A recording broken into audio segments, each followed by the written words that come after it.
Qué alegría compartir de nuevo con ustedes. Ya muchas de las caras son conocidas, iba a decir viejas conocidas, pero no, los veo renovados, los veo renovados en el Señor. Qué bien. Y tengo una alegría especial porque precisamente al comienzo de este mes de septiembre, que saben que es por excelencia en la Iglesia Universal, el mes que se dedica al estudio de las Sagradas Escrituras, a la veneración de las Sagradas Escrituras, qué bueno que podemos realizar este inicio de curso, este reinicio de la escuela, precisamente tomando y reflexionando la palabra de Dios. Vamos a empezar precisamente por el principio. Ya hemos orado, pedido el Espíritu Santo y vamos a entronizar la palabra. Y que esto que vamos a hacer al inicio, qué bueno que se convierta en un signo eficaz en nuestra vida.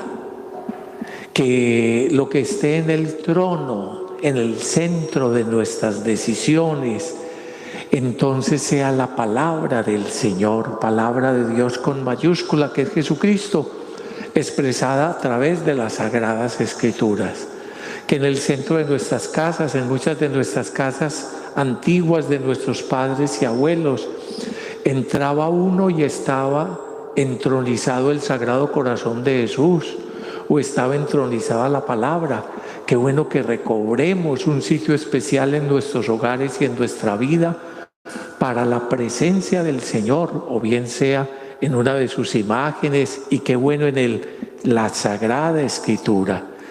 Y que en definitiva el centro de nuestra vida de fe, como nos lo indica en la Iglesia y continuamente nos llama la jerarquía, que el centro lo ocupe la palabra del Señor, la centralidad de la palabra. Por eso los invito a que nos pongamos de pie y que me imagino que ustedes trajeron la Biblia, ¿cierto? A ver, tómenla en sus manos, tómenla en sus manos. Y miren, y la vamos a entronizar, recordando ese primer mandamiento que cuando a Jesús le preguntaban los maestros en Israel, ¿cuál es el primer mandamiento? ¿Qué es lo primero? ¿Qué es lo fundamental? ¿Se acuerdan? Shema Israel, escucha Israel, escucha Israel, el Señor es nuestro Dios. Ese llamado, no solo invitación, sino mandato, Shema, escúchame, escucha, el Señor es nuestro Dios. Ese acoger la palabra de Dios y guardarla en el corazón como la perfecta discípula. ¿Se acuerdan de María, la madre? ¿Qué es lo que hacía con la palabra? No solo la escuchaba, sino que la guardaba en el corazón. Entonces, con este signo primero, al inicio del curso y al inicio de la escuela, al inicio de esta actividad, que para cada uno de nosotros sea un reto. Dice el Señor, entre tantas de los llamados a escuchar su palabra, recordaba Isaías 66, dice, ¿en quién pondré mis ojos? ¿A quién miraré? ¿En quién me complazco? En aquel humilde y contrito de corazón que tiembla ante mi palabra, que acoge mi palabra. Pues nosotros queremos ser esos que acojan la palabra del Señor y que el Señor entonces nos mire y se complazca en nosotros. Por eso vamos a entronizar la palabra del Señor en todas nuestras actividades y signo de que lo entronizamos en nuestra vida. Shema Israel, Adonai Eloheinu, Adonai Echad. Escucha Israel, el Señor nuestro Dios es uno. A Él lo amarás con todo el corazón, con todo el alma, con toda la mente, con todas las fuerzas y con todo el ser.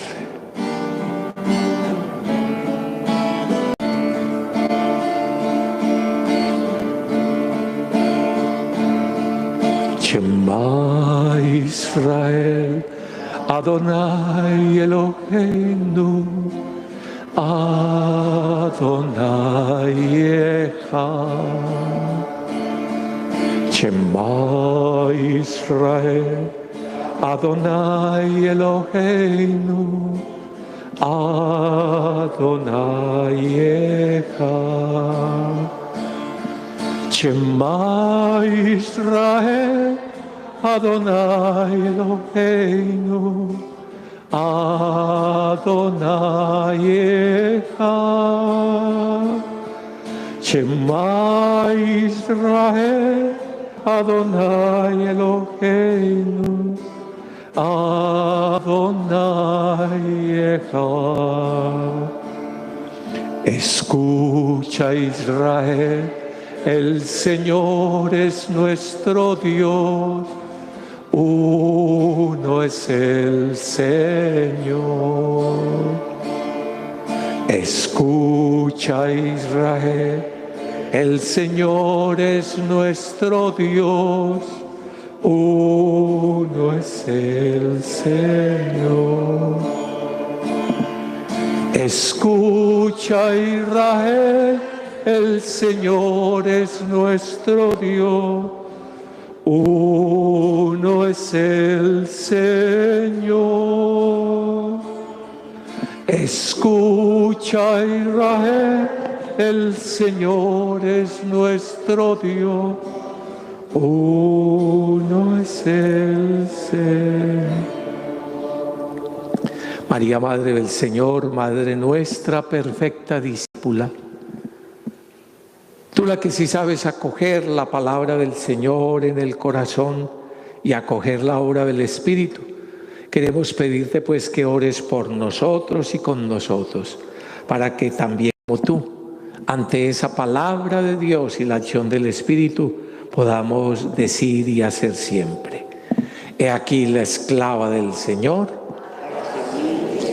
Gloria al Padre, al Hijo y al Espíritu Santo.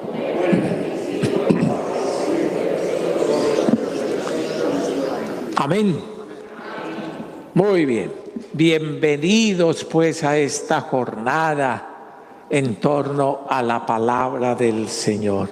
De pronto una mesita mejor, por favor. Muchas gracias. La primera reflexión que vamos a hacer al comienzo de esta jornada, que muy bien la hemos llamado el libro que me lee y transforma mi vida. En eso vamos a estar trabajando y profundizando todo el día. La primera jornada la vamos a dedicar a responder esta pregunta: ¿por qué leer la Biblia? ¿Por qué y para qué leer la Biblia? ¿Les interesa? ¿Les interesa? Claro que sí, claro que sí. Por algo estamos por acá, ¿cierto? En la vida cotidiana, muchas gracias, continuamente uno encuentra personas que le quieren ayudar y entonces le hacen recomendaciones, que si está enfermo, que si le falta tal cosa, usted ya se hizo tal cosa, porque no se hace tal otra. Y entonces hasta para la culinaria, y entonces que vea esta receta, que vea tal cosa. Una de las mejores y más autorizadas en torno a eso, supuestamente es por la tradición. Entonces no hay como las recetas de la abuela, ¿cierto? Que entonces que para las galletas o que para aquella comida o que para tal cosa. Inclusive se han hecho grandes empresas, emporios, a veces internacionales, en torno a las recetas de la abuela, ¿cierto? Yo no sé si a usted le ha tocado y la mantienen allá en secreto. Pues yo voy a empezar hoy en esta jornada de por qué leer la Biblia con las recetas de la abuela. ¿Le interesa? Las recetas de su abuela. La suya, la mía, y yo creo que va a ser la de todos. ¿Usted se acuerda de Loida? ¿Alguno recuerda a Loida o no? La abuela Loida. ¿Ninguno se acuerda de la abuela Loida? Ustedes sí son desagradecidos, ¿no? ¿Ah? Me hacen el favor y busquen. En la segunda carta de Pablo a Timoteo. segunda carta de Pablo a Timoteo. Entonces vamos a empezar a profundizar en las recetas de la abuela. ¿De cuál abuela? De la abuela Loida. De la abuela Loida, y tranquilo que no va a ser sobre un aspecto culinario o sobre las galletas de la abuela, sino que fíjese usted lo que va a decir San Pablo a su querido discípulo Timoteo, que entonces hace bien en perseverar en lo que le enseñó su abuela Loida y su madre Eunice. ¿Quiénes? Y quise comenzar con esta palabra en torno a para qué nos sirve la palabra del Señor, por qué leer la Biblia.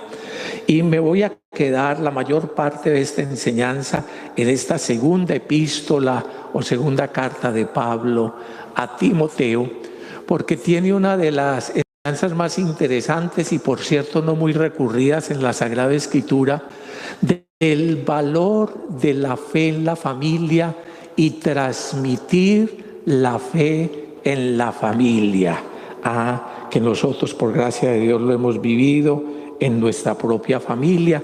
Muchos de ustedes también probablemente lo están leyendo. Entonces, fíjese lo que dice segunda epístola de Timoteo, capítulo 1, versículo 5. ¿Le encontraron? Primera de Timoteo, capítulo 1, versículo 5. No se les va a olvidar la receta de la abuela. Pues evoco, dice Pablo, el recuerdo de la fe sincera que tú tienes, la fe que se arraigó, que echó raíces en ti, primero en tu abuela Loida y en tu madre Eunice, y sé que también ha arraigado en ti, y sé que también ha echado raíces en ti. Y entonces comienza así, precisamente porque parte de las cosas que le va a enseñar Pablo a Timoteo, además de que nos va a traer elementos preciosísimos en esta carta, es que, por ejemplo, que renueve el carisma que hay en ti, que renueve la experiencia del Señor que hay en ti. Es lo que a reglón seguido va a comenzar a decir, y lo van a tener ustedes muy en cuenta para otros momentos. Por eso te recomiendo, versículo 6, que reavives el carisma de Dios que está en ti. ¿Necesita usted reavivar el carisma de Dios? Necesita avivar esos dones que el Señor le ha dado y que quizás están como por allá ocultos, o que están simplemente olvidados, o que están apenas subutilizados. Necesitamos ¿qué? Reavivar los carismas de Dios en nosotros. Entonces San Pablo, que va hablándole a su discípulo muy querido Timoteo, entonces le va contando de las cosas que van ocurriendo, de las distintas formas de doctrinas, enseñanzas que circulaban en la época y que posteriormente van a circular.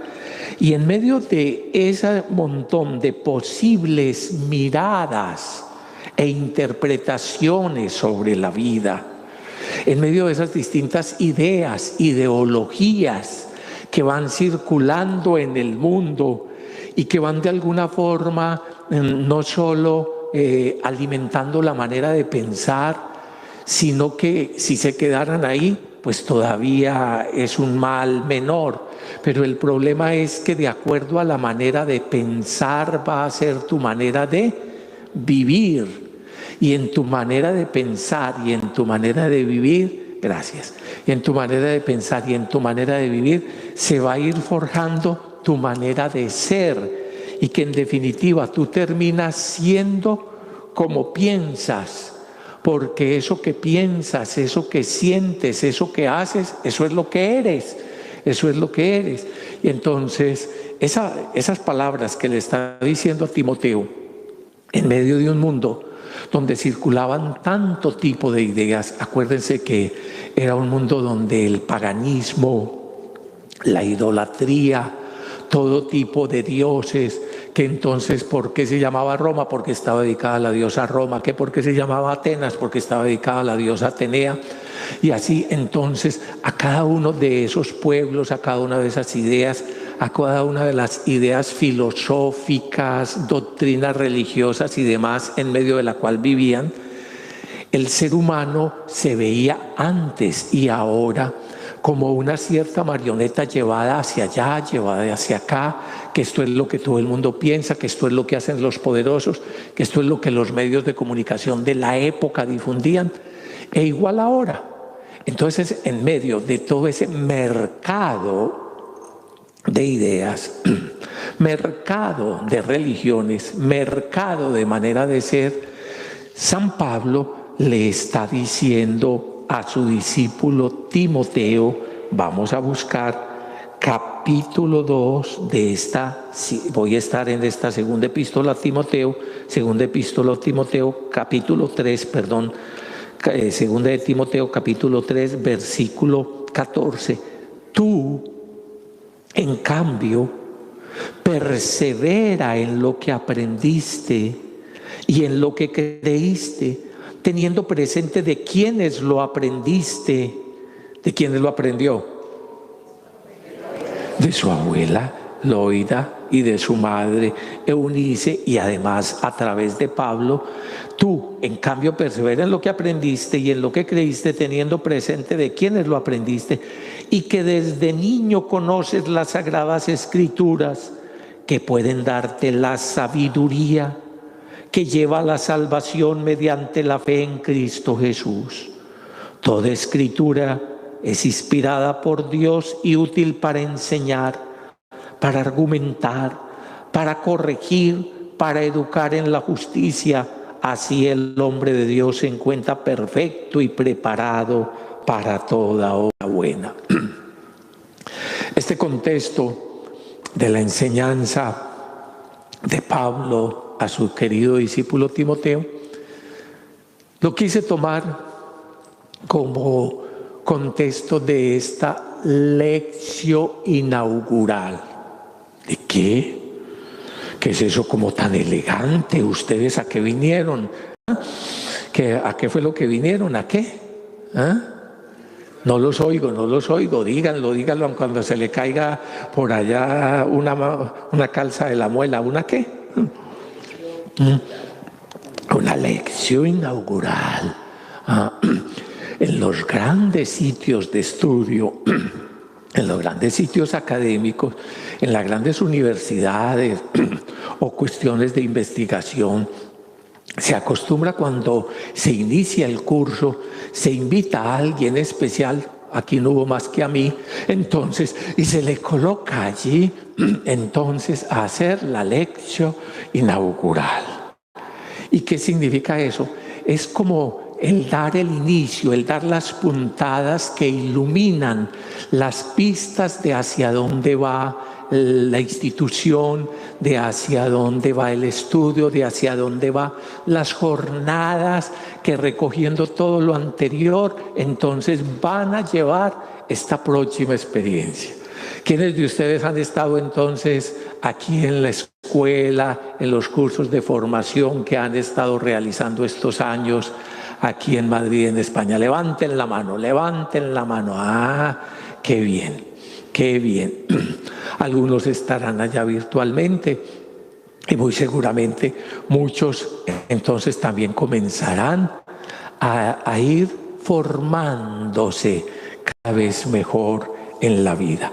Porque usted ya ha aprendido una cosa, y vea, me hace el favor y mire de reojo y con respeto a los que están al lado. Dese cuenta que el que no se forma, se deforma. Pero precisamente esos que están a su lado están muy bien formados, ¿cierto? En cambio, el que se forma, ¿qué? Se transforma.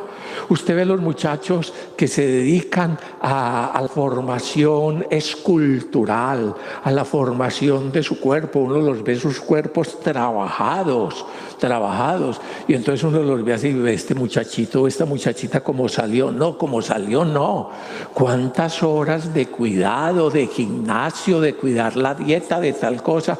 Y entonces ve aquel como se mantiene de esbelto, tan de buenas, ¿qué cuento? ¿Cuánto hay?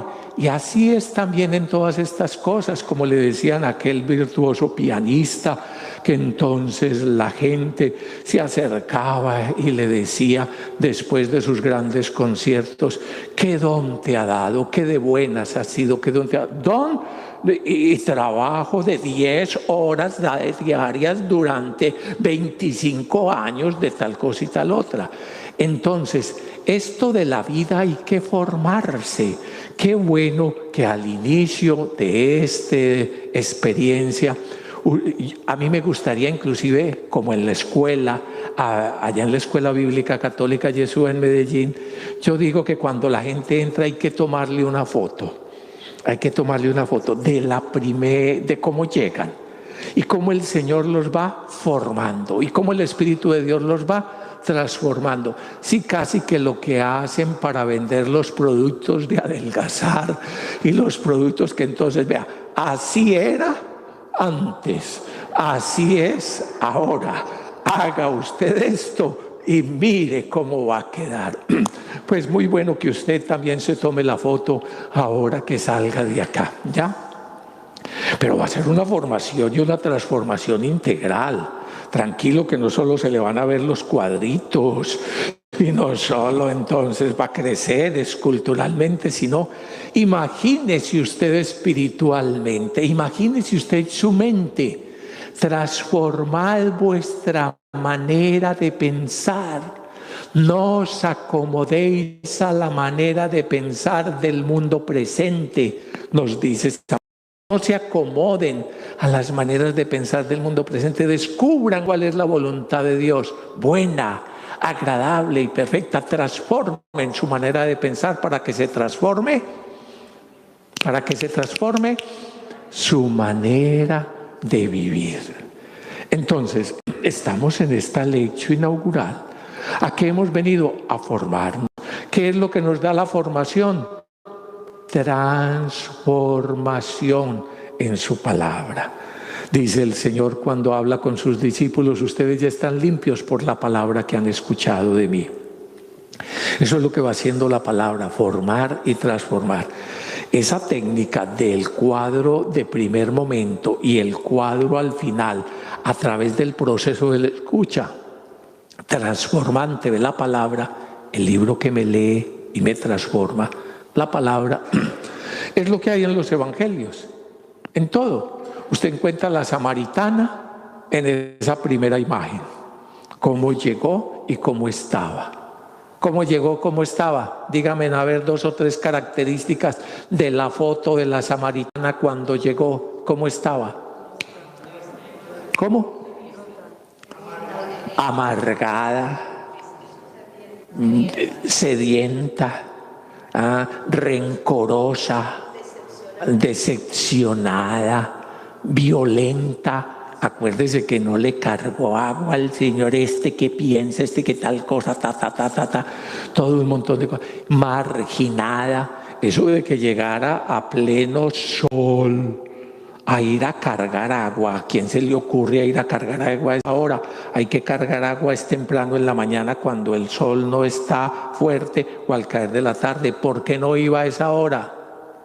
Allá viene.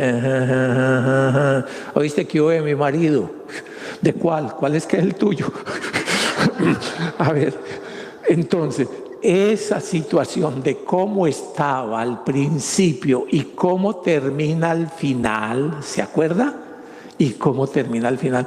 Esa situación que podemos mirar en cómo era Pedro al principio y cómo está al final, de cómo es Pablo al principio antes del encuentro con el Señor y cómo está al final, es lo mismo que tiene que ser en tu vida. Porque el que entra en contacto con la palabra se forma y la palabra lo transforma. Total, qué ánimo que ustedes tienen esperanzas, así como yo, ¿cierto? Muy bien. Entonces, escuchen inclusive el tipo de transformación. Esta carta de Pablo, como en todas las expresiones de Pablo, es tan expresivo. Vuelvan al principio del capítulo 3, por favor. Capítulo 3, siempre en esta segunda epístola de Timoteo. Oiga la descripción que hace. Oiga la descripción que va a hacer. Ten presente, escribiendo a Timoteo y a nosotros, que en los últimos días sobrevendrán momentos difíciles.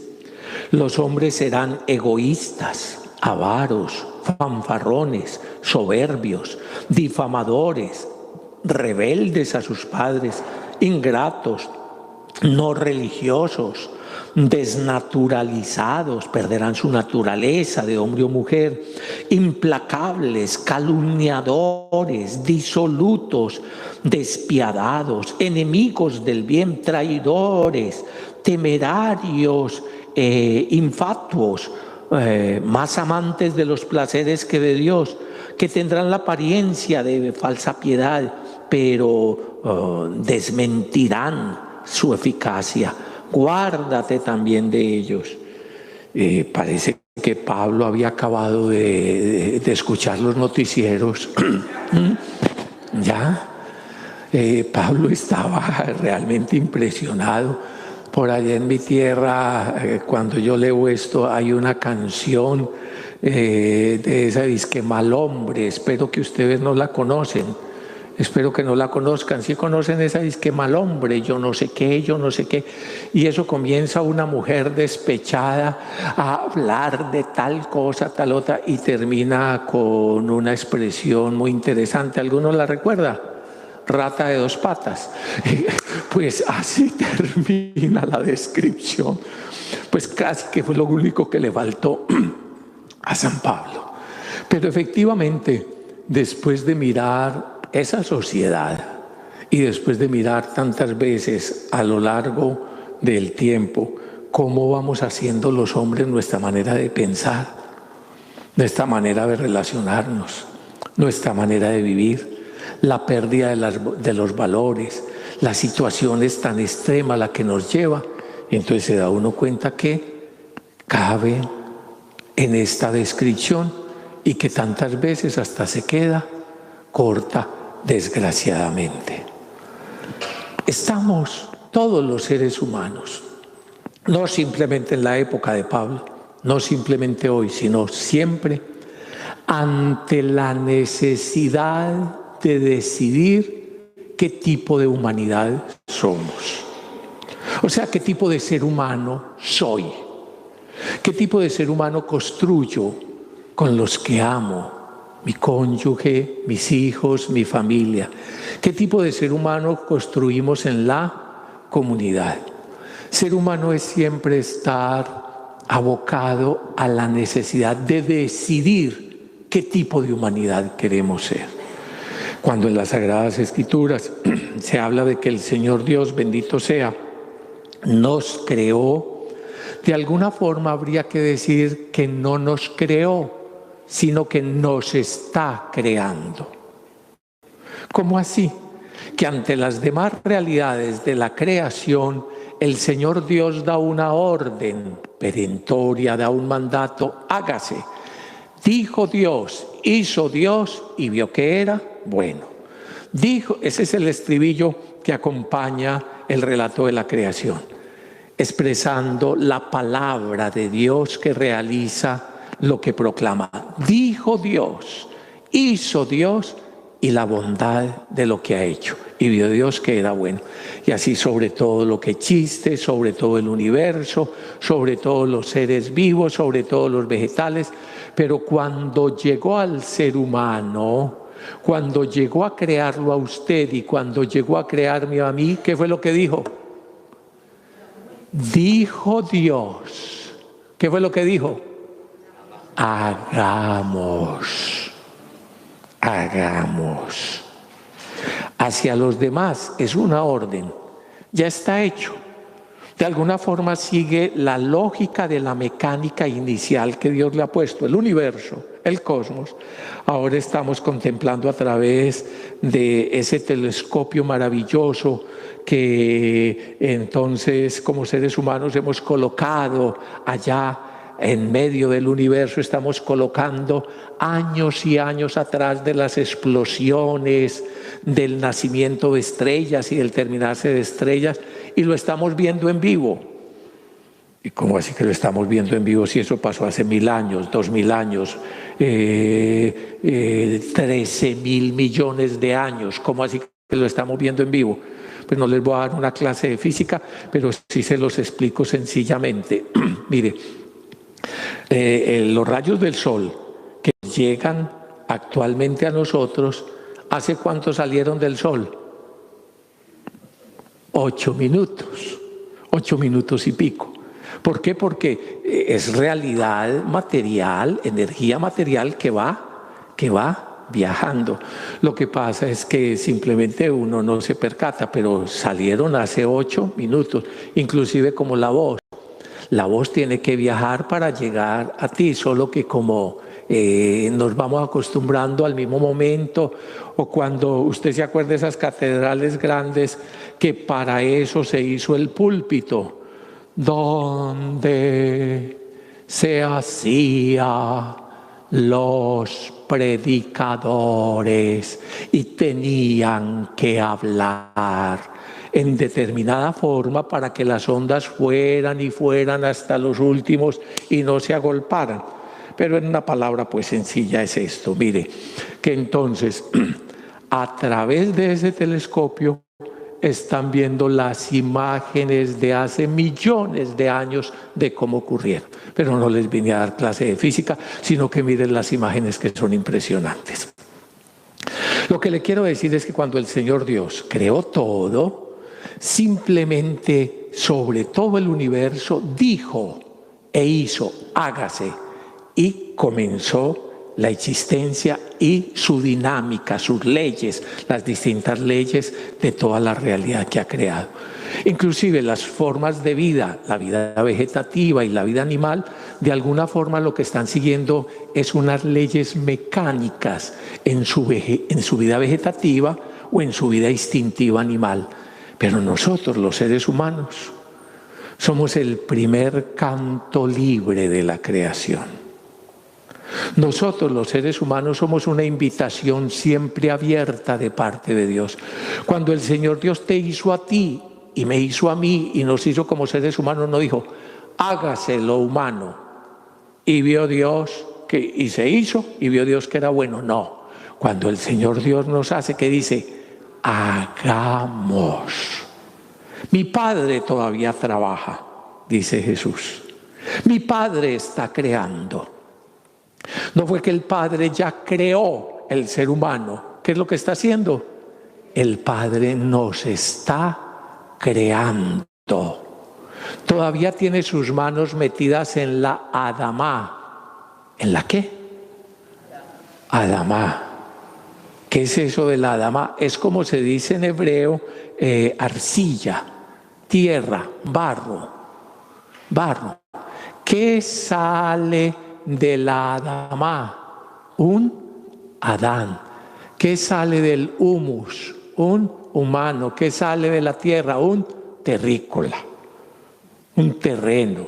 Usted y yo, que somos un poquito polvo de estrellas, aunque no se note, usted y yo que somos de este componente que el Señor ha hecho, pero entonces el Señor nos amasó, nos está amasando y nos está haciendo. Hay unos que somos un poquito más duros y le cuesta y tiene que echarle, que hay que echarle al barro para que se ablande. Agua, pero no solo agua, aquí va a haber que echarle, ¿qué más? ¿Ah? ¿Cómo? Amor, ¿qué más va a haber que echarle? Hemos sido redimidos, no con oro ni con plata, sino a precio de su propio ser, de su propia sangre. Estamos mezclados de Dios, amasados de Dios. amasados de Dios, tanto que en la plenitud de los tiempos Él mismo, dándonos a su Hijo, asumió esta humanidad, humanidad, esta adamidad, este ser humano, en una carne igual a nosotros, en una humanidad igual a nosotros, para indicarnos que yo estoy con ustedes, yo los estoy haciendo. Ese es el santo nombre de Dios, bendito sea Yahvé. Yo soy el que estoy contigo, yo soy el que soy el que permito el ser. Yo estoy contigo.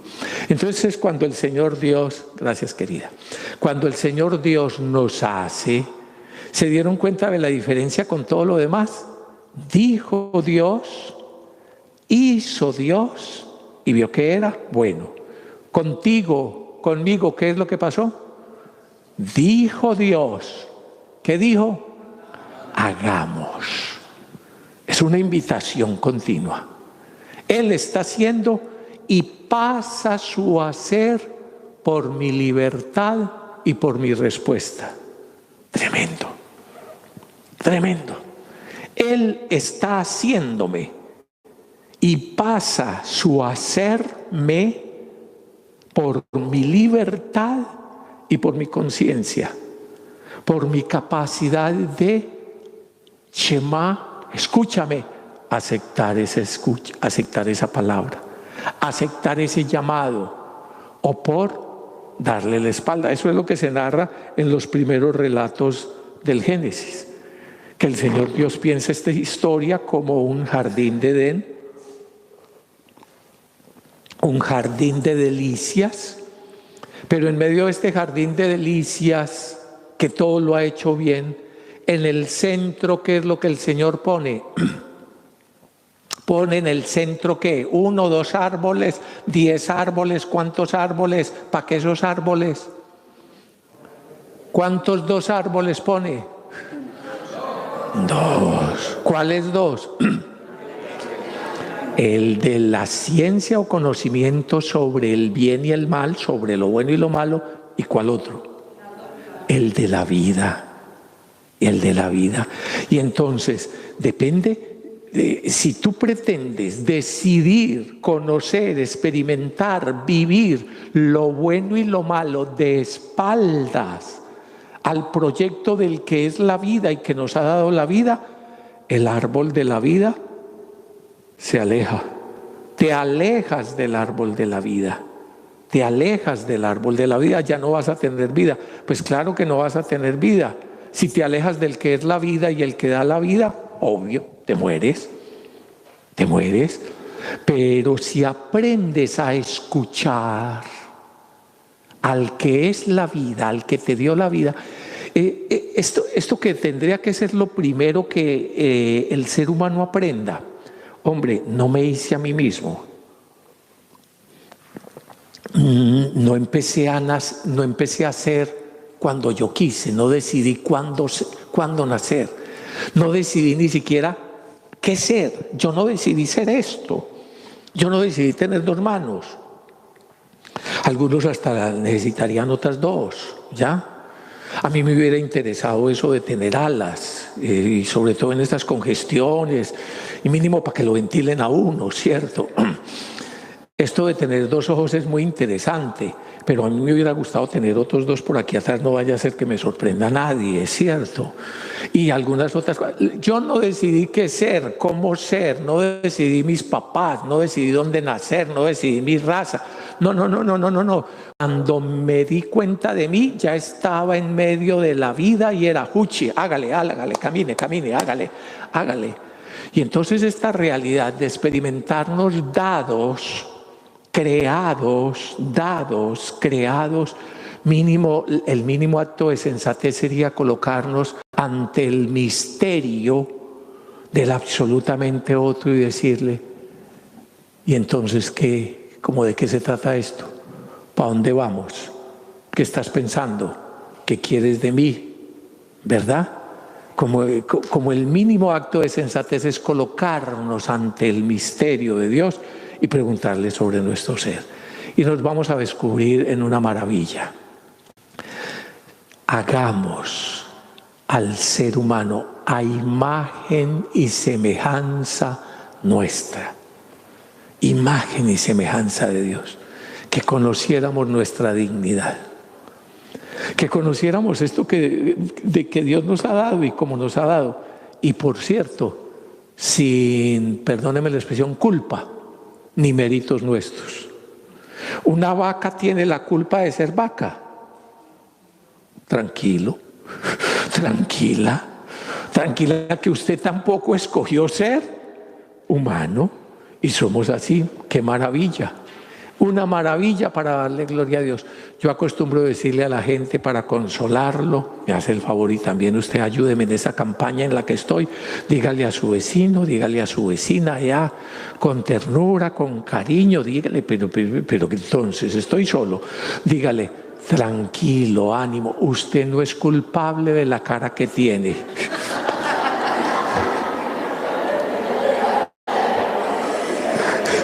¿Cierto que no? ¿O es que usted le escogió? Usted le escogió. Yo tampoco. Yo cuando paso por el espejo y empieza a criticarme, tranquilo, tranquilo. Cada que paso por el espejo digo, tranquilo, tranquilo, deje de gritar. Que cuando Dios que me está haciendo me ve, y ese sí ve y sabe, ¿qué es lo que dice? ¿Vio Dios que estaba? No bien, muy bien. Uno no es culpable de la cara que tiene. Y cuando digo la cara es toda esta realidad de ser, su raza, su sexualidad, una cantidad de realidades. Uno es responsable de la cara que pone. ¿Uno es qué? Sí, uno es responsable de lo que hace con la cara que tiene. ¿Qué es responsable? Responsable. A mí me fascina esa expresión desde que entendí lo que significaba, porque entonces cuando era niño y joven le decía, es que sea responsable, es que toda esa cantaleta que le echan a uno. Y entonces cuando entendí lo que significa responsable, me interesó. Responsable es cómo respondo ante. ¿Qué es responsable? Sí, yo soy responsable, o sea, yo soy capaz de respuesta. Yo soy aquel de quien depende la respuesta ante las cosas.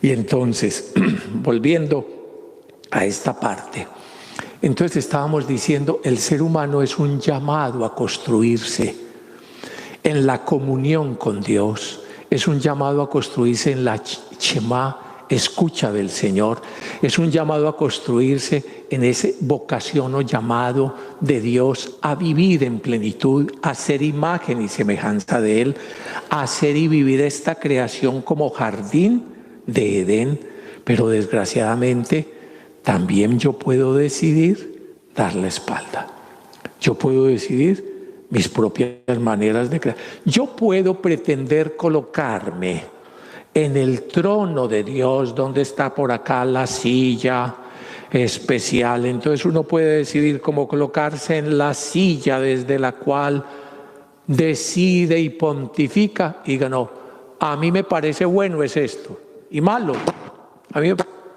Yo decido que esto es bueno y esto es malo. O sea, como si yo mismo que no hice la historia, que acabé de llegar y que en 5 minutos nos vamos a ir de esta historia, decido qué es lo bueno y lo malo de la existencia. En una expresión que ya ustedes van a entender, eso es la falsa autonomía. Nomos ley, autónomos, yo soy ley para mí mismo.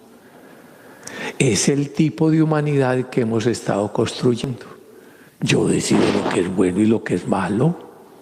Si a los demás les gusta bien y si no, lleven. Y además me uno con los de mi equipo, con los de mi grupo, con los de mis intereses y decido que este país de acá tiene que ser mío. Y decido que esta cosa es lo mío, y decido que el cuerpo del otro, o decido sobre mí mismo, independiente y sin tener en cuenta la escucha al que era antes que yo fuese, al que es y será por siempre, y al que me da la capacidad de ser, al Abba, Padre, Madre misericordioso, que me llama a la plenitud de la vida. Y entonces, en ese juego de las decisiones humanas es donde todos nosotros estamos. La vida se juega en las decisiones. Como canta por allá, a ver los cantores que nos ayuden.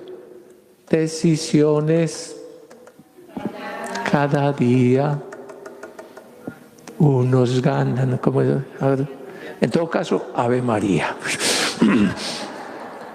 Tal cual. La vida se juega en decisiones. Si hay algo que tenemos que aprender cada uno de nosotros, enseñarle a nuestros hijos, es bien decidir. Es elementos para la decisión. ¿Qué le está diciendo nuestro amigo Pablo a su discípulo Timoteo? Hombre, mire, en medio de toda esa gente que ha decidido mal, que está construyendo mal la vida, ¿usted qué? Volvemos, capítulo 3, verso 14, léanlo en su Biblia. Tú, no oigo, tú, en cambio, persevera en lo que aprendiste y en lo que creíste, teniendo presente de quiénes lo aprendiste, y que desde niño conoces las sagradas escrituras que pueden darte la sabiduría que te lleva a la salvación mediante la fe en Cristo Jesús. Las sagradas escrituras nos dan la salvación. No oigo, las sagradas escrituras nos dan la salvación. Tome su Biblia en la mano. Esas son las sagradas escrituras. Tome su Biblia en la mano. ¿Las sagradas escrituras le dan la salvación? No. No. ¿Las sagradas escrituras le dan la salvación? No. Usted puede tomar las sagradas escrituras. Unos la dejan por allá simplemente. Otros inclusive, qué bueno que ya al menos la toman en sus manos. Uy, perdón. Otros van comenzando a usar la Sagrada Escritura como desodorante. Entonces, para arriba y para abajo con ella. Y es cierto que la palabra de Cristo da un suave aroma de salvación, pero sí se lee, sí se estudia, sí se va colocando en el corazón y se encarna. Y de la abundancia del corazón comienza a proclamar los labios. ¿Qué da la salvación? Jesucristo, la fe en Jesucristo. Fíjese. ¿Qué da la salvación? Jesucristo, la fe en Jesucristo. Jesucristo es la palabra de Dios con mayúscula. Por influencias de nuestros hermanos separados, sobre todo por la Reforma Protestante, poco a poco se fue metiendo como que la palabra de Dios fuera el libro. En el tipo de lenguaje que utilizamos se fue llevando muy fácilmente a que la palabra de Dios es el libro. El libro es las sagradas escrituras que contiene la palabra de Dios, que habla de la palabra de Dios, sí, pero esta es una de las formas. Ojalá ustedes se lean la Constitución, la exhortación apostólica Verbum Domini. Entonces en la iglesia se va trabajando lo de la palabra de Dios largamente, toda la vida, así recientemente la Constitución Dei Verbum y así más recientemente entonces la exhortación apostólica que salió del Sínodo de los Obispos sobre la palabra Verbum Domini. Entonces se va explicando en los primeros capítulos cómo se habla de la palabra de Dios en una forma analógica. No me voy a quedar ahora mucho en eso. Analógica es así como en maneras de hablar en comparación, una palabra al lado de, para que entendamos. Entonces, la comunicación de Dios, ¿qué es lo que decimos cuando decimos palabra de Dios? ¿Qué es lo que decimos cuando decimos palabra de Dios? La comunicación, la donación, el salir de sí para entrar en relación y en comunión con nosotros. Palabra que puede ser verbal, que puede ser no verbal. Es más, palabra que se hizo carne. El verbo, la palabra de Dios se hizo. La palabra de Dios con mayúscula, o sea, lo que Dios quiere decirnos. Lo que Dios nos ha dicho, la comunicación de Dios, la relación de Dios con nosotros, no es un montón de discursos, no es un montón de doctrinas, ni tampoco un libro. El cristianismo no es la religión de un libro. La palabra de Dios con mayúscula es, ¿no los oigo? Jesucristo. Prólogo de San Juan. El verbo, la palabra, el proyecto, el logos, la comunicación de Dios se hizo carne, es Jesucristo. Además, esa palabra de Dios también de alguna forma está escrita en el libro de la creación. Los cielos y la tierra hablan de Dios. Además, esa palabra de Dios se va escribiendo a lo largo de la historia humana, haciendo de esta vida y de esta historia humana una historia de amor, de salvación, en la que Dios va actuando. Habló a través de los profetas, habló a través de los sabios, habla a lo largo de la historia, como Dios está hablando a lo largo de tu vida. Sigue hablando, o sea, comunicándose. Se comunica en la creación, habla de Dios. Se comunica en tu vida, habla de Dios. Y la plenitud de esa palabra es Jesucristo. Y esa historia de la creación, de la salvación y de la plenitud de Jesucristo, por la acción del Espíritu Santo, sagradas escrituras que, como nos acabó de decir San Pablo, inspiradas por el Espíritu Santo, son sagradas. Y sagradas escrituras, ¿por qué? Porque recogen esa historia sagrada. ¿Cómo así que historia sagrada? La historia de Dios con el hombre, la historia de Dios contigo, el hablarnos de Dios a lo largo de la humanidad, a lo largo de la historia. Dios nos va hablando, habla a través de los sabios, habla a través de los profetas, y en la plenitud de los tiempos nos ha hablado a través de su Hijo Jesús, que es la impronta de su sustancia, que es su mismo rostro, que es todo lo que Dios tiene para decirnos. Y entonces por eso estas sagradas escrituras, porque inspiradas por el mismo Espíritu, entonces nos va hablando, hace resonar, hace siempre actual y permanente el hablar de Dios para con nosotros. Es más, la palabra de Dios cuando se predica. Durante mucho tiempo, entonces la gente no tenía acceso a la lectura. Ustedes recuerden que el que saber leer, escribir e inclusive el tener acceso a textos escritos, acuérdense hace cuánto fue la imprenta. ¿Se acuerdan de la imprenta? Con Gutenberg, por allá era en el siglo XVI. Antes de eso, tener acceso a un escrito era una cosa que solo se tenía institucionalmente. Por ejemplo, alguna de esas grandes abadías, monasterios, querían construir otra fundación en otra parte. ¿Qué hicieron? Vendieron uno de los ejemplares que tenían de la Biblia. Con vender uno solo de los ejemplares que tenían de la Biblia, por alrededor del siglo XII-XIII, con eso construyeron todo lo otro. Es que no es tan fácil como ahorita lo tenemos por los recursos y las cosas. Entonces no había palabra de Dios. Claro, la palabra de Dios es Jesucristo.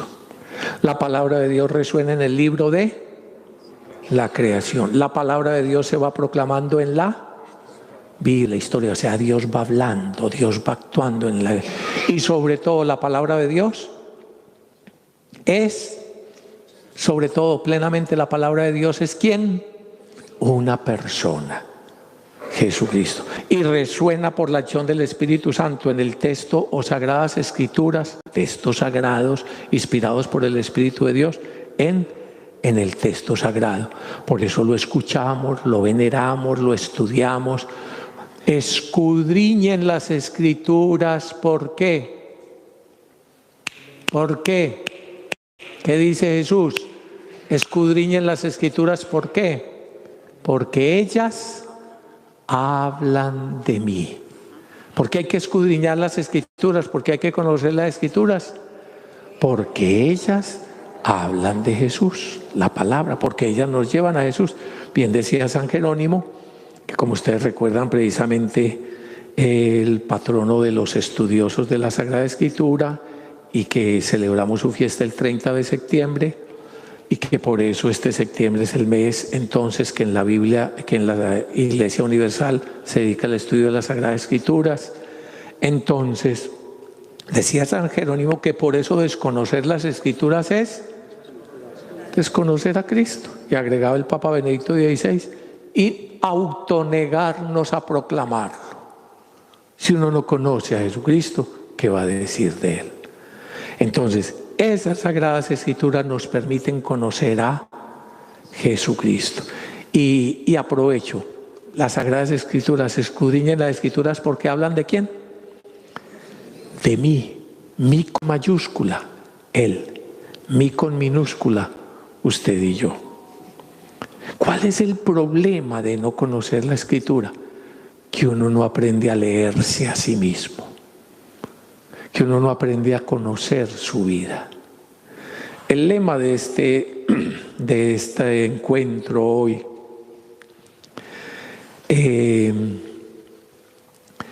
es la Sagrada Escritura o la Biblia, el libro que ¿qué? Que me lee y me transforma. Se cuenta que algún misionero en África entonces se llevó la sorpresa de que por allá en algunas de esas tribus la gente empezó a conocer la palabra y había algunos enamorados de la palabra. Y una mujer muy especial, y entonces cuenta él que pasaba todos los días ahí con la Biblia. Ustedes ven que se la colocan en la cabeza y caminan muy elegantemente. Allá también en nuestra tierra, sobre todo por los lados de Cartagena y la costa, entonces muchas de las mujeres se colocan las canastas y las cosas en la cabeza y caminan esbeltamente. Hagan el ejercicio, eso nos lleva a caminar derecho. Entonces pasaba la mujer con la Biblia y las cosas todos los días, que iba a la catequesis o que iba para la misa, y algún curioso le decía: y es que usted no tiene ningún otro libro, y es que usted no lee ninguna otra cosa, y es que ¿qué tiene pues ese libro? Y yo: vea, es que los demás libros yo los leo, pero este me lee a mí. ¿Qué es lo que pasa con este libro? A ver, yo lo quiero, tómelo en su mano. ¿Qué es lo que pasa con este libro? ¿Qué pasa? Me lee a mí. Todos los demás otros libros uno los lee. Lógico, uno los interpreta. Para algunas cosas, algunos le sirven para mucho, ¿ya? Yo no sé si usted tenga algún libro especial en su vida y alguno que valore muy especialmente, inclusive que en los momentos de trasteo y que se pasó de la casa grande porque ya no están sus hijos y entonces le va a tocar irse a ese apartamentico donde para entrar usted tiene que salir el esposo y tiene que regalar todas las cosas, pero el libro que no va a leer, el libro que no va a dejar, no sé si es el de cocina o no sé si es el de qué. Pues todos los demás libros uno los lee y le sirve para alguna cosa. ¿Este libro qué? No, digo, este libro me lee a mí. Escudriñen la Escritura porque ellas hablan de mí con mayúscula el Señor, de mí con minúscula. Si usted hay áreas de su vida que no entiende, ¿por qué me pasa esto? ¿Para dónde voy? ¿Qué está pasando en mi vida? ¿Qué está pasando en mi familia? ¿Qué pasa? Debe ser que hay partes que no ha leído, o que si las ha leído no las ha comprendido. ¿Qué es lo que hay que hacer? Escudriñar las Escrituras. ¿Por qué? ¿Por qué? Porque ellas hablan de mí. Hay un montón de gente desconcertada, hay un montón de gente desorientada, hay un montón de gente simplemente tanteando a ver si esto le sale, en todo, en todo. No solo en opciones de su vida, que estudio esto por si las moscas, y después de haber estudiado esto, no, esta vaina no era. Entonces estudió esto y después de haberle dedicado 10, 15 o más años, ¿para qué estudié esto? Es uno de los graves, pues siempre lo ha habido. Pero hoy entre los jóvenes hay una desorientación muy tremenda y se gastan toda la vida en tal cosa y dicen, oíste, ¿y vos qué hiciste? No, yo estudié tal cosa, pero qué va, eso no era. Y entonces, pero no solo eso, en sus relaciones afectivas. ¿Qué? ¿Oíste cómo te ha ido en eso de los afectos del corazón y de las decisiones de tu vida? Tengo 5 maridos y el que tengo actualmente tampoco es. Y entonces, ¿de qué se trata, doña Samaritana? ¿De qué se trata? O en tu trabajo, o en todo un montón de cosas, la gente desorientada. ¿Qué pasa? Que no ha aprendido a leer su vida. ¿Y cómo va a aprender uno a leer su vida? A punto de golpes, a punto de las ideologías de las que hablábamos ahora y de otro montón de ideas que se van difundiendo, o porque así piensa todo el mundo. ¿Y para dónde va Vicente? Ahí vamos con todos, ¿para dónde va la gente? Escudriñe las escrituras, que pueden darte ¿qué? La sabiduría que te va a salvar. ¿Qué te va a salvar? Jesucristo el Señor. ¿Pero qué te dan las Sagradas Escrituras? La sabiduría. ¿Por qué y para qué leer la Biblia? ¿Por qué venimos aquí? ¿Por qué le gastamos hoy todo un día? ¿Por qué queremos seguir sacando todos los días espacio en nuestra vida para ir leyendo las Sagradas Escrituras? Porque este es el texto más traducido a más lenguas, el que más ha permanecido, y porque estudiosos de todas las áreas se dedican y nos dedicamos todas las generaciones y todos los tiempos a escudriñar, a estudiar las Sagradas Escrituras. Este nos da la sabiduría que da salvación. Y quiero detenerme en un par de cosas. Una cosa es sabiduría, otra cosa es inteligencia, otra cosa es información. Una cosa es información. Hay gente que está muy bien documentada. Hay gente que tiene buena información. Yo no sé usted qué tanta información tenga sobre qué cosas. Puede ser que alguno de ustedes sea experto y que tenga mucha información. Generalmente en las universidades, en los libros y las cosas, lo que le dan a uno es información. Ahora ha reemplazado mucho de eso, entonces el Internet y mucho más ahora la inteligencia artificial.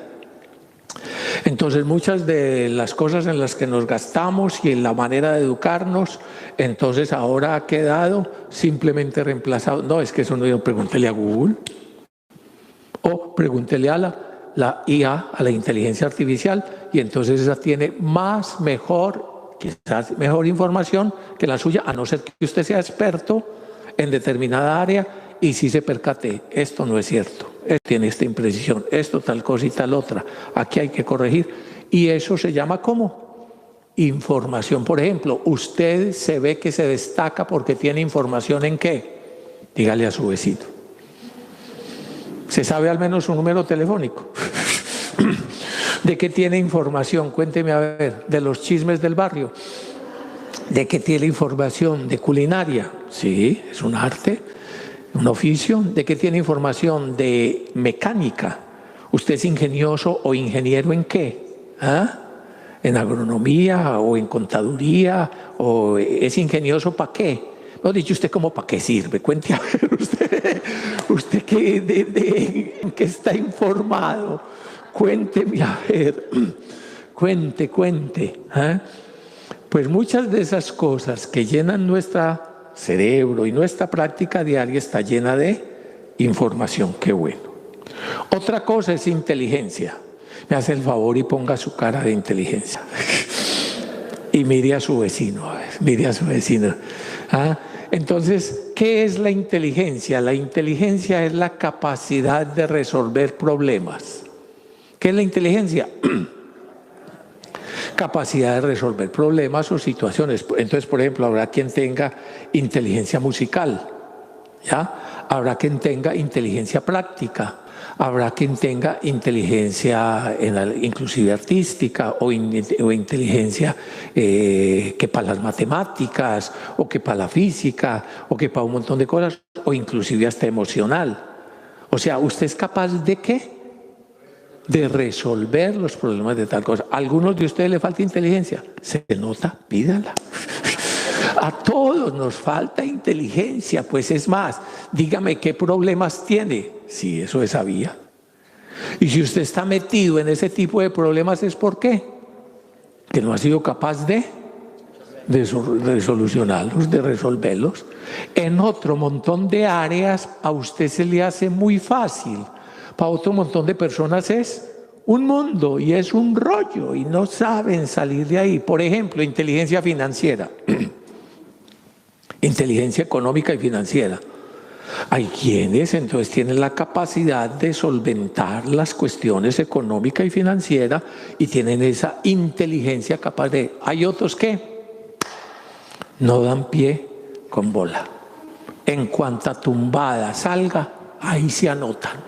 Hacen fila, van y se anotan para que los tumben, ¿ya? Y negocio que empiezan, nada. ¿Qué le faltó? Una parte del cerebro, ¿qué tal cosa? No, le falta inteligencia financiera y este tipo de inteligencia, así como todos, lógico, desde las capacidades naturales se va aprendiendo y desarrollando. Uno aprende y desarrolla determinado tipo de inteligencia. Cuéntenme cómo les va a ustedes con la inteligencia emocional. Con sus emociones, con sus sentimientos, con sus familias, con su cónyuge, con los problemas relacionales. ¿Qué tal? Sabe que además de estos dones de naturaleza, dones que el Señor nos da, el Espíritu Santo nos da el don de inteligencia. Hay que pedir el don de la inteligencia. Hay que pedir ese don de la inteligencia y ya saben qué. Ya, es muy fácil el diagnóstico. Dicen en mi tierra, levanta la enjalma y se ven las peladuras de la mula o del caballo. Se levanta la enjalma y entonces uno ve las peladuras. Eso no es sino hablar con alguien 3 minutos y ahí mismo sabe uno por dónde cojea. Que por aquí, que por aquí, que por allá. Eso es el síntoma evidente de que le falta ¿qué? Eso. Y entonces, ¿qué hay que hacer? Pedirlo, pedir el don al Señor, pedir el don del Señor y desarrollar. Una cosa es información. Hay unos que tienen muy buena información. Otra cosa es inteligencia. Otra cosa es sabiduría. Otra cosa es ¿qué? ¿Las Sagradas Escrituras dan información? Pues sí. Si uno estudia y lee las Sagradas Escrituras, al menos va teniendo buena información sobre un montón de cosas, sobre situaciones históricas, que sobre el pueblo de Israel, que sobre el hecho Jesús de Nazaret, que sobre los datos del principio del cristianismo y una cantidad de cosas. Y hay quienes leen la Sagrada Escritura como mera información, efectivamente, y uno puede estudiarlo desde determinado tipo de áreas. Me impactaba un profesor amigo, un sacerdote y profesor amigo me decía, a mí en la Universidad Hebrea nos dio el primer ministro de Israel de aquella época nos dio guerra de guerrillas desde las Sagradas Escrituras, desde los libros de los jueces, y nos dio guerra de guerrillas. Claro, y desde ahí se puede dar informaciones de una cosa, de otra, en fin. Pero a lo que voy, las Sagradas Escrituras pueden darte ¿qué? Sabiduría. Dígale a su vecino, ¿la Sagrada Escritura puede darte qué? La Sagrada Escritura puede darte ¿qué? Puede darte sabiduría. 2 palabritas sobre la sabiduría. Sabiduría hace mucho relación como a sabor. Ustedes qué dicen, salero, sabor, saborear la vida. Qué cosa tan terrible. En un mundo cada vez más desarrollado, donde hemos ido por el desarrollo de los saberes y la técnica, superando un montón de cosas básicas de la sobrevivencia, donde cada vez inclusive tenemos más tiempo libre y tiempo para otra cantidad de cosas, la gente no sabe vivir. Inclusive, dramáticamente en las sociedades que más ricas y más evolucionadas son las menos felices y menos sabiduría.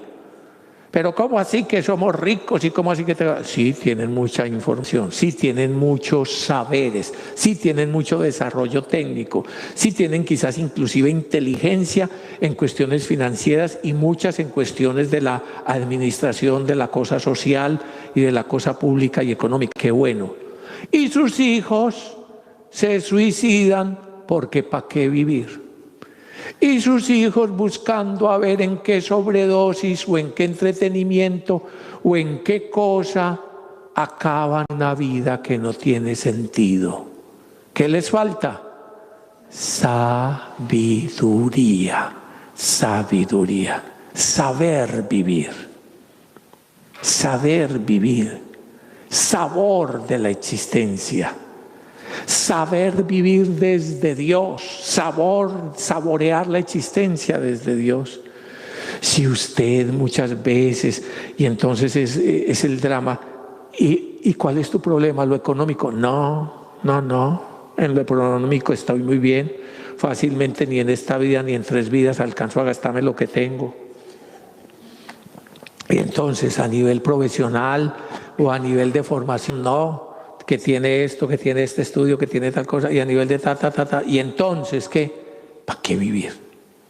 ¿Qué jartera? ¿Para qué vivir? ¿Qué nos hace falta? ¿Qué nos hace falta? Sabiduría. La sabiduría, y una sabiduría especial, la sabiduría que te da la salvación. ¿La sabiduría que te da qué? La salvación. Y la salvación es un término supremamente abarcante. La salvación es en definitiva el superar todo lo que me limita, todo lo que me merma, todo lo que me mata. Obvio, si estoy enfermo necesito salvación en términos de salud. Y si tengo alguna otra carencia necesito salvación en ese término. Y en definitiva es la salvación del sentido de para qué vivir y una salvación que me lleve a superar la limitación última, el último enemigo, la muerte.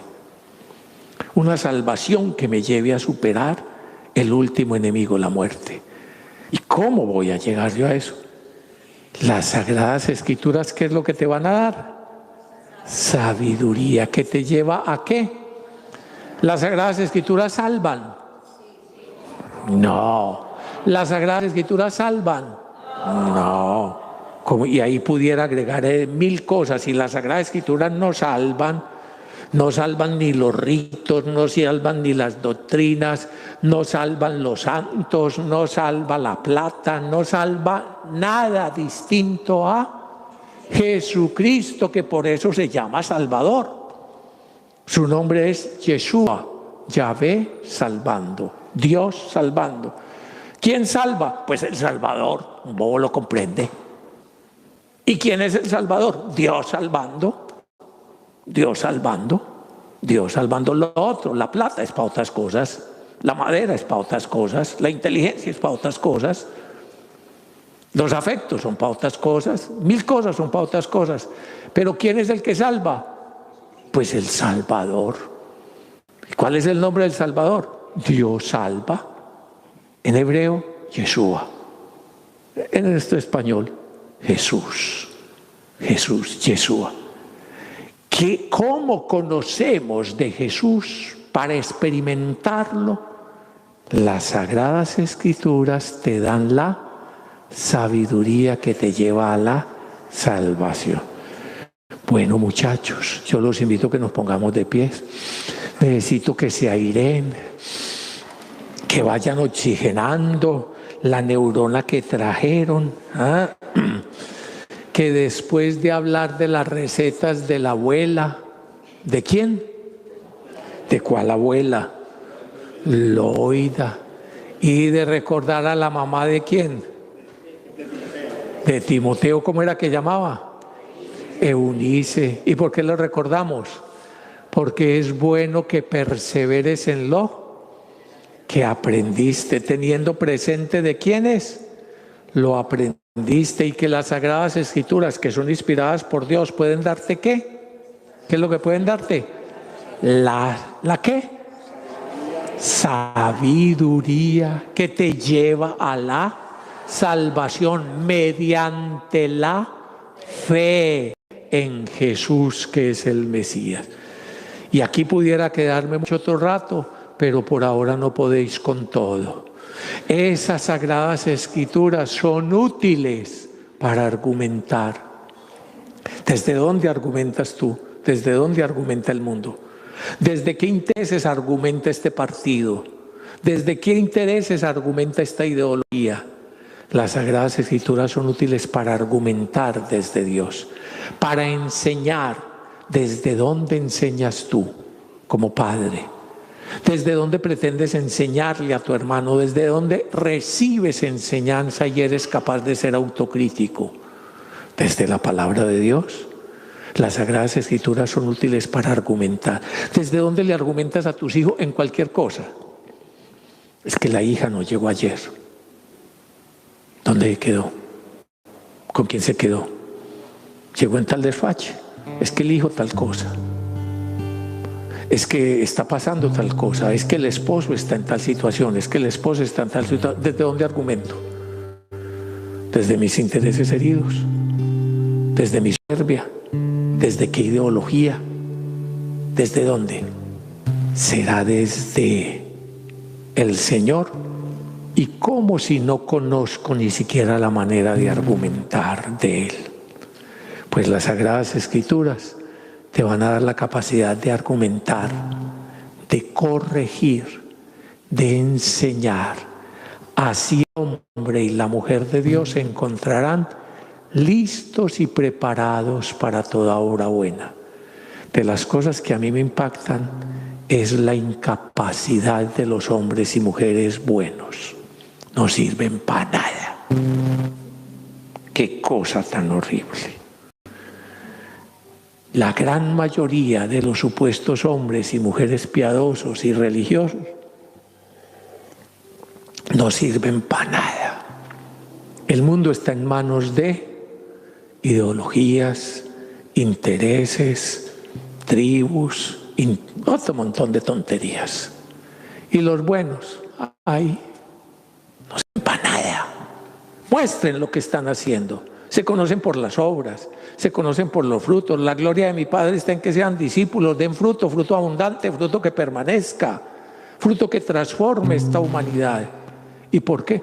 Pues, ¿cómo lo van a hacer si no conocen la fuerza, si no reciben la fuerza, la luz, la capacidad de, por ejemplo, cómo se les va este mundo, cómo se nos va este mundo, porque no somos capaces de dar razón de la fe, porque no somos capaces de construir una humanidad creíble. Eso es el cristianismo. El cristianismo tiene que ser una manera de ser humanos creíble y atractiva, que valga la pena ser humano en determinada manera de ser, que valga la pena ser relación de pareja en determinada manera de ser, que valga la pena tener hijos en determinada manera de ser, que valga la pena construir trabajo, empresa, países en determinada manera de ser. ¿Dónde están los hombres y mujeres de fe? Porque no están preparados. Porque si no conocemos la Sagrada Escritura, y desde las cosas más sencillas, ¿desde dónde corrijo a mi hijo? ¿Desde dónde pretendo llevar mi relación de pareja? ¿Desde dónde pretendo solucionar mi situación financiera? Ustedes perseveren en lo que aprendieron, tengan en cuenta de quiénes lo han aprendido. No solo porque detrás hayamos tenido la oportunidad de tener una buena madre, un padre, unos catequistas, sino porque vamos sobre hombros de gigantes. La Iglesia, hombres y mujeres de Dios, creyentes a lo largo de la historia que han ido construyendo la humanidad que tenemos que conocer. Fijémonos en ellos y recibamos pues esa Sagrada Escritura. Los quiero invitar a que la llevemos junto al corazón. Sagrada Escritura que pueden darnos la sabiduría. Necesitamos saber vivir, Señor. Necesitamos la sabiduría de tu Espíritu. Necesitamos el sabor de la existencia, porque para eso has venido, para que tengamos vida y vida en abundancia. Te necesitamos. Sabiduría que me da la salvación por ti, Jesús, Yeshua. Palabra de Dios, salvación de Dios para nosotros, a quien creemos, a quien recibimos, a quien aceptamos como Señor. Que tu palabra, Señor, nos capacite para toda obra buena. Nos dé la capacidad de corregir, de exhortar, de animar, de enseñar. Prepáranos, Señor, para nuestra vida y para ayudar en la vida de los demás. Que venga tu reino, Señor. Y que como María podamos decir ante tu palabra y ante la acción de ese Espíritu que encarna esa palabra, hágase en mí según tu palabra.